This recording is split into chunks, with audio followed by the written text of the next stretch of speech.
All right, welcome back everyone. This is Eric and Barry at Moss Pond and Gun here, and today we've got another 5 guns video for you. We've seen that you guys really respond well to these types of videos, so we enjoy making them. Plus, it allows us to kind of put on our philosopher's hat and kind of think about what can happen. It's about philosophy. What if? What would you do? What would you want to have? So that's kind of what the 5 guns videos are about.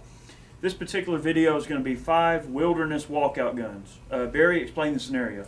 Well, the scenario is like if you are flying in Alaska and the plane goes down or something, your pilot's killed, and you have to walk out of the wilderness. Now, you're probably going to have a high-powered rifle anyway, but let's say you're up there for fishing, or you might have a handgun of some sort. And I asked several subscribers this week, what gun would you have in that situation? And almost every one of them picked a 500 Magnum or a 44 Magnum or something like that, a big caliber handgun. And that's fine and dandy. But let's say you're out there for 3 or 4 days and you hadn't had any food, your arm is broken. You know, you have to have a scenario where you might have to fire a gun weak-handed or something like that. So you have to think about all these situations. Now, a lot of people would say a 22 handgun would be good because you can shoot small game. You can take down a deer with it if you have to. Now, but when people think about Alaska, the first thing they think about is a bear attack.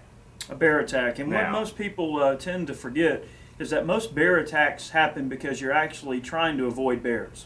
All right, if you're going through the woods in bear country, the best thing you can do is make all the damn noise you can make.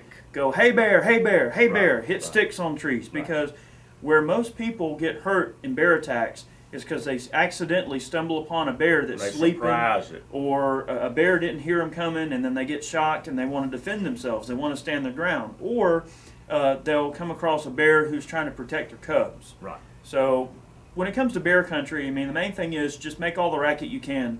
And bears are very shy; they will run away. If it comes down to a man against a bear, and you're in good shape and you know how to shoot this is the gun to have. But that scenario is very rare in the wilderness. You need a gun that you can shoot other things with. Let's say you're surrounded by a wolf pack. Is this any good? Well, yeah, maybe for 1 or 2 shots. But what if your arm is broken and you have to shoot it with your weak hand? You need something you can handle that's a lot of shots. Now, one subscriber said a 5.7 FN, and I got to think, what? And then I got to thinking about it. Well, if you got a 30-round magazine, which you can get for that gun, and you're shooting against coyotes or wolves or something like that, that might be a good gun to have. Yeah, 30 rounds of 5.7 is definitely capable on an animal that size. Alaskan fishing guides, they carry a Mossberg pump loaded with slugs and they wear it over their back. That way, if I've seen it on TV, a bear would come up on the other side of the stream, they just fire a round off up in the sky and the bear goes away. But this is what fishing guides carry across their back, loaded with slugs. Great bear medicine if you have to use it. Well, not to mention that a shotgun has an extremely wide multitude of purposes it can be used for. So you can load number 4, you can load birdshot, you can do your waxers if you have to, cut shells, slugs. I mean, obviously we've talked in previous videos about cut shells. And say you're running nothing but birdshot and you got to create a slug. Well, you can make a hard-hitting slug out of birdshot with a cut shell. And then, of course, the little Ruger takedown, 1022, that's a great little pack gun. You put that in your pack. When you get where you're going, you just take it and snap it together. And you got a rifle with 25-round mag. These come from the factory now with 25-round BX-25s in them, which is a great thing from Ruger. I mean, I can't argue with a Ruger gun. I like them, I always have. And a 1022, you know how we feel about it. Absolutely, and one thing I like about this particular rig, one, it's already got the camouflage stock, which is nice, helps you blend in a little bit better. And the stainless steel barrel is also good for corrosion resistance. These things aren't going to rust nearly as bad, if at all, as a blued model might. So this gun right here really is the ideal little woods gun. If you take this gun with a stainless barrel, that don't go with the camo stock, but you can have this Duracoated any color you want. Then you have a stainless gun that would not rust, and you'd have a camo gun that would blend in. You know, I've really been wanting to pick up one of these, and I just haven't bought one yet. And you know, the more I think about it, I might have to pick this little rifle up, just so we can go out and do a video on it, check it out. This particular model is awesome too because it's got the little bird cage on it, iron sights, which of course never fail. I have heard some issues with the Ruger takedowns with optics. Obviously, anytime you're removing the whole barrel and then restoring it, obviously your point of aim, your zero might shift. But other than that, they're awesome little guns. As a backpacking options, wilderness walkout, obviously a 1022 is going to be a nice choice. You know, me and Barry were thinking about other good wilderness walkout guns. Every time we do a 5 guns video, we always end up with more than 5 guns on the table. And there's a reason for that. We've already covered the 500 Magnum. We've covered the 44 Magnum single action, you know, the Ruger Super Blackhawk, which is just a wonderful revolver. But for semi-automatics, you know, obviously a Glock Model 20. If you run a semi-automatic 10 millimeter, you got pretty much 41 Magnum firepower in your hand, semi-automatic. There's really not any game animal that you can't take with a 10 millimeter. Right, you got 15 41 magnums, and you got 30 more on your side in a gun that's almost impervious to the elements. If you fall down in a stream or something like that, you just shake the water out of it and go on about your business. Don't worry about it. And for those of you that aren't worried about magazine capacity and you want something a little bit more concealable, we got the Glock Model 29, which is the baby 10 millimeter. Now I have shot this gun, and they are a little bit snappy to hold on to. I mean, it is a lot of cartridge for a small gun. This particular model is an SF model, so very slim, nice profile. Either one of these guns would be a nice option for somebody wanting a good wilderness walkout gun. And in all actuality, I would probably say that for any situation, if you're only going to have one handgun and you're not concerned about concealability or portability, a Glock 10 millimeter will kill anything you point it at. I mean, that's just the bottom line. You shoot something with this 10 millimeter and it's all over. And you can also use the big mags in the baby. So you can have the baby, and then you can have 2 15-round mags in your pack or on your side or whatever. That's right. What about the merits of the 26, Barry? Well, the little Glock 26, the little baby, holds 10 rounds in the magazine, but you have the option of a 33-round magazine. Now, a 9mm may not be considered bear medicine, but we're not really talking about bear guns. We're talking about overall guns. You got 33 rounds here. If a pack of wolves are stalking you or whatever, you got something here you can fire with one hand. You fire with your weak hand, and you can take them out with this thing. We know with a proper 147 grain loading in the 9mm, even with that short barrel, it's definitely good deer medicine or small game medicine. If you need to kill some food, a 9mm will definitely do the trick.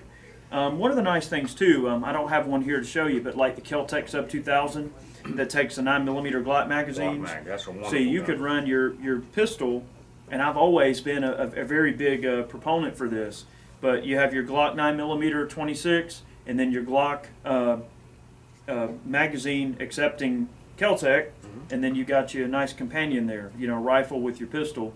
And you can extend the range of a 9mm fairly well by running it out of the longer barrel of the Kel-Tec.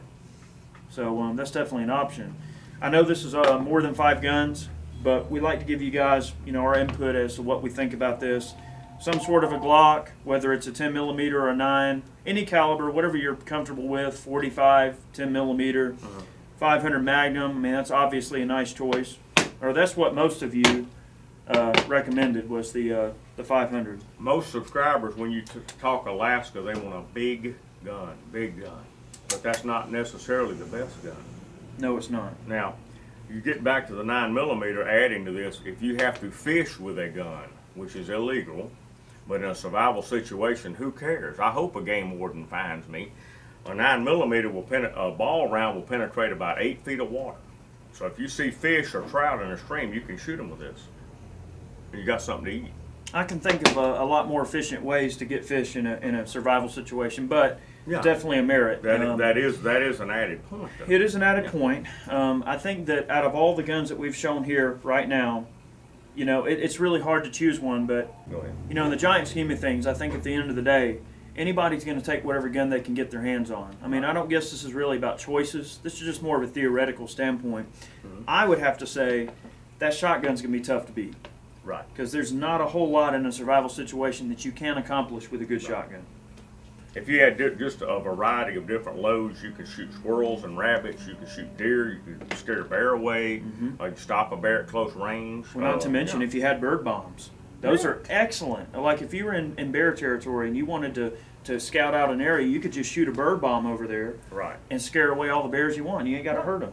Right. So, but bears are very shy. The only time they attack is when they're surprised, or you get between the sow and the cubs and blah blah blah. Only when a bear feels threatened. A bear is just not going to come up and attack you for no reason, or try to eat you because they're very shy. well, I would say my number 2 pick would definitely be the Ruger 1022 with maybe a suppressor. From a survival standpoint or a backpacking standpoint, obviously these things break down into a very compact package. And with a suppressor, if you're worried about not being seen or heard, that's definitely a very, very awesome thing to have. It should be noted that in the early days of World War II or into World War II, when the Japanese invaded the mainland, and yes, we were invaded by the Japanese, people don't realize it, but Alaska was occupied by the Japanese during World War II. The Army had a special unit of soldiers that they put together that were Eskimos, all right, and they were locals. And they gave them an M1 Garand with ammunition, and they gave them 22 target pistols suppressed. And the Eskimo soldiers, whatever that unit was, they were able to live off the land, ambush the Japanese, attack the Japanese, and here the Japanese were unfamiliar with the territory, unfamiliar with the tactics, didn't know how to live off the land in that harsh of an environment.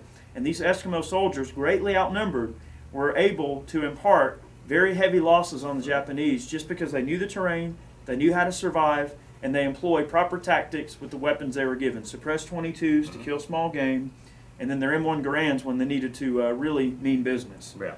And that should say a lot about what a wilderness walkout gun should be. It doesn't always have to be big and fancy in order to get the job done.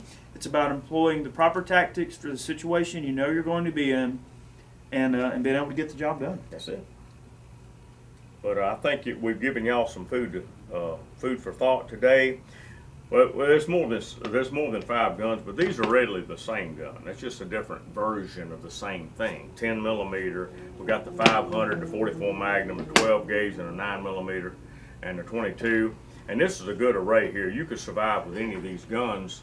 It just depends on what you feel more comfortable with. It's also your choice of tactics and your level of training and what you're comfortable walking out with. Absolutely. Absolutely. We've really been thinking about this video for quite a while, so I'm glad we got a chance to finally make it. Hopefully you guys enjoyed today's video. Feel free to subscribe to us on or like us on Facebook, Twitter, Instagram, all the social media. Check us out below. We always post all kind of exclusive photos, videos, random posts. There's all kind of random stuff in addition. So make sure you do that, and we appreciate you watching today, and have a good evening. Y'all have a good evening now. Okay, y'all keep looking now. Watch us. We're getting better videos coming up. Oh yeah, always. Oh yeah, yeah. Oh all yeah. right. Thanks, people. Thank you now.